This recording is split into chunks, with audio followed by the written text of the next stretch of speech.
O desenvolvimento do capitalismo passa a ter um elemento fundamental para incrementar o processo produtivo.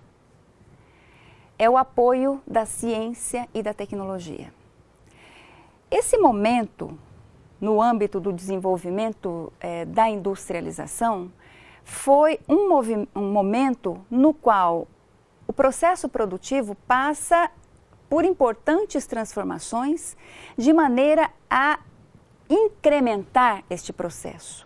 Então, o que acontece? A ciência vem contribuir com o processo produtivo por meio da pesquisa, do estudo, da investigação científica, que, por sua vez, leva ao desenvolvimento que interfere na sociedade. O desenvolvimento dos transportes, a evolução no sistema de iluminação pública, o desenvolvimento no sistema de saneamento urbano. Então, veja, o desenvolvimento da ciência, as pesquisas científicas, o desenvolvimento da tecnologia, coloca objetivamente a possibilidade de que o processo de industrialização também acompanhe um processo de melhoria nas condições de vida da sociedade. As características do modelo de produção capitalista levam a uma apropriação privada daquilo que é construído coletivamente. Então, veja, nessa perspectiva, nem sempre as melhorias que são construídas, que são implementadas, podem alcançar a maioria da população em função da divisão social da riqueza. Bem, a modernização que começa a acontecer, ou que passa a acontecer no planeta, no mundo, enfim, acaba também refletindo aqui no Brasil. Então, o Brasil também sente os reflexos desse processo de modernização. Mas vamos ver como é que aconteceu aqui. Então, no final do século XIX e no início do século XX, muitas mudanças ocorrem no Brasil que acompanham o que acontece em nível internacional, não é? O projeto político republicano, alcançamos a República em 1889, precisou conviver com o patriarcalismo, que é herança do passado colonial, que criou especificidades na prática política nacional, tais como defesa de interesses privados em detrimento dos interesses da maioria. Então, o que é que nós tínhamos? Com a República, tínhamos a perspectiva da criação, da construção de um projeto democrático para o país. Ocorre que a herança do passado colonial ainda se fazia sentir com muita presença. Os reflexos dessa herança se faziam sentir com muita força na realidade política do país. Principalmente no que diz respeito ao domínio das elites representadas aí pelos coronéis, pelos patriarcas, que administravam aquilo que era público em benefício próprio. Essa é uma característica importante do patriarcalismo e isso não foi dissolvido com a República. Pelo contrário, isso se manteve. Então, veja, um projeto que poderia representar a melhoria realmente para toda a sociedade, o alcance de uma democracia efetiva, ele acaba tendo que conviver e se submeter à realidade colocada pelo domínio das elites, principalmente das elites representadas pelos grandes latifundiários, no domínio dos caminhos políticos do país. Então, como é que isso aconteceu em nível nacional? Como é que isso era representado nas diferentes regiões do Brasil? A região Centro-Sul apresentou marcante desenvolvimento econômico, principalmente a região Sul, né? Por meio de atividades comerciais e industriais, com a ampliação da rede ferroviária, o fortalecimento do mercado interno, a colonização estrangeira e o aumento populacional. Isso é principalmente na região sul. Na região sudeste, o que acontece na região sudeste? A produção cafeeira leva a região sudeste a se estabelecer como um dos maiores centros comerciais e industriais do país, principalmente São Paulo. O Nordeste, a situação era adversa. Por quê? Porque com a manutenção dos latifúndios, com o mercado interno empobrecido e as dificuldades em integrar o mercado regional ao nacional, ao quê? Há um limite no desenvolvimento do parque industrial da região. E aí nós temos alguns destaques a fazermos. As reformas urbanas, principalmente São Paulo, destacando aí, né, São Paulo, Rio de Janeiro e Belo Horizonte.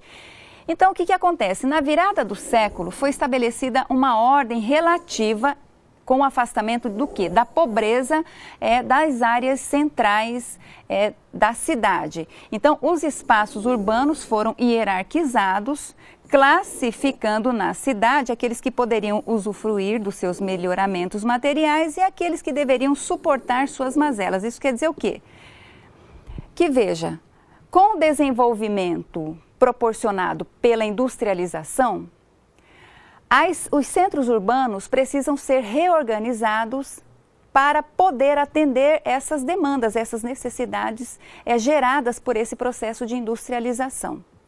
Um aspecto que precisa ser considerado e que foi levado a efeito foi a retirada das populações mais pobres dos centros, uma vez que era incompatível não só com a questão da própria urbanização, mas estas populações já não tinham como arcar com o preço, com o custo de se manter em um espaço que passava cada vez mais a ter um alto custo. Então, o que acontece? Essas populações mais pobres acabam sendo deslocadas dos centros urbanos para as periferias da cidade.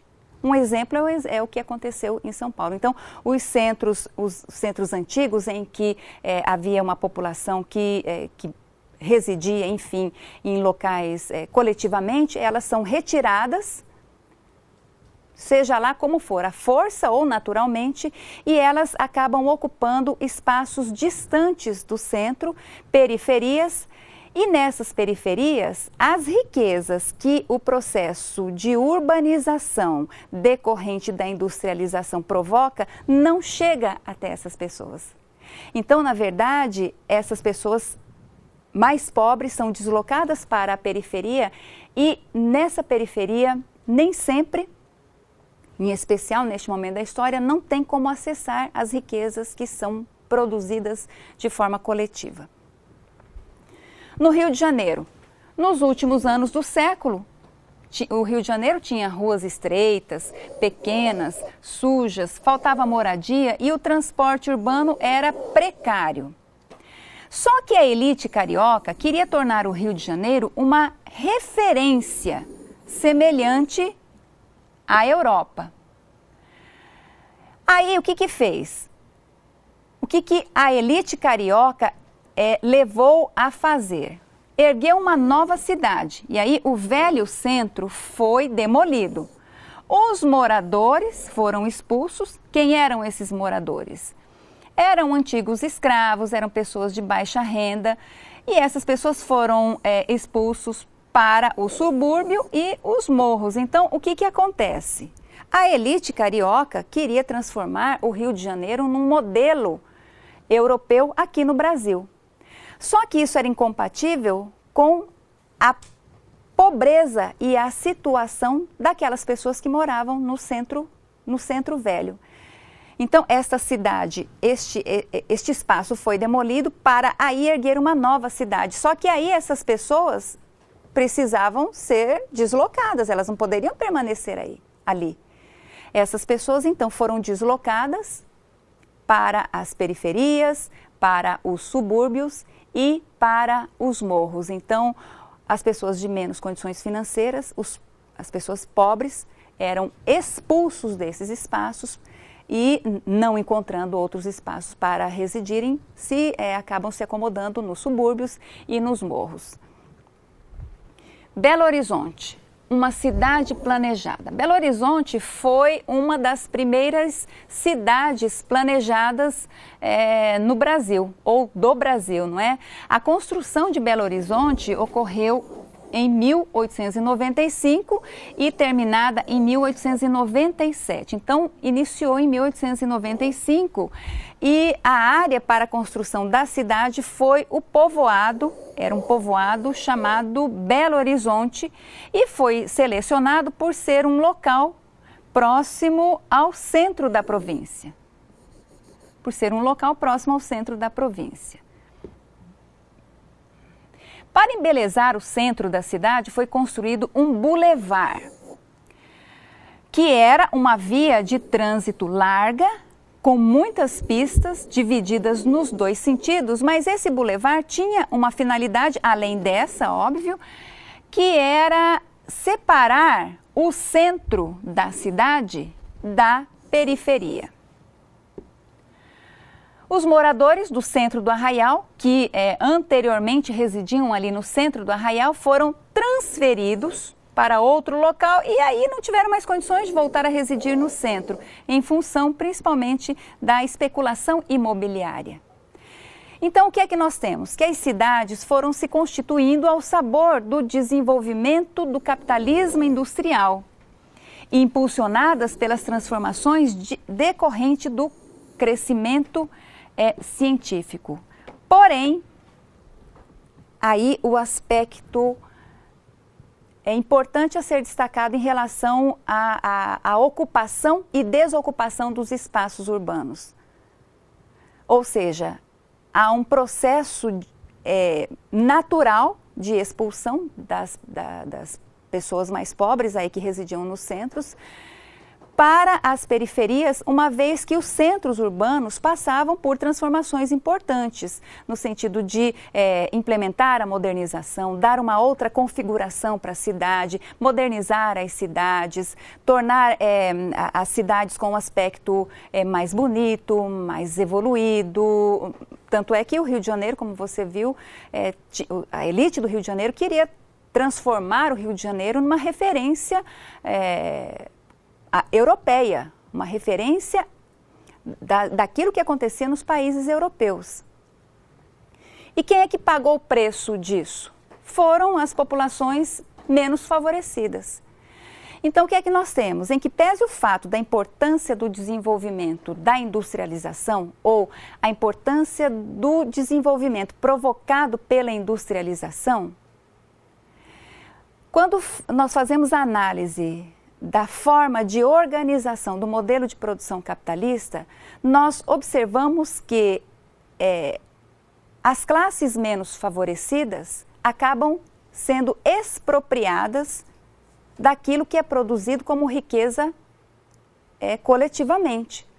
Então, por mecanismos próprios, as classes menos favorecidas são retiradas de espaços que antes elas ocupavam, muitas eram proprietárias, muitas pessoas eram proprietárias e deixaram de ser donos das suas propriedades.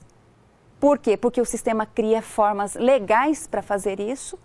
E aí, como no caso de Belo Horizonte, essas pessoas foram expulsas para a parte externa do bulevar e não tiveram mais condições de voltar para onde antes residiam. Antes da construção da nova cidade. Então, o que é que se vê? Que o domínio econômico, o domínio político, acaba impondo o domínio sobre os espaços e a forma de ocupação dos espaços. Ainda que para isso seja preciso buscar alternativas à força ou de uma forma natural, mas que torna impossível para as populações de baixa renda permanecerem naqueles locais que são eleitos como locais privilegiados pela classe burguesa, pela elite dominante.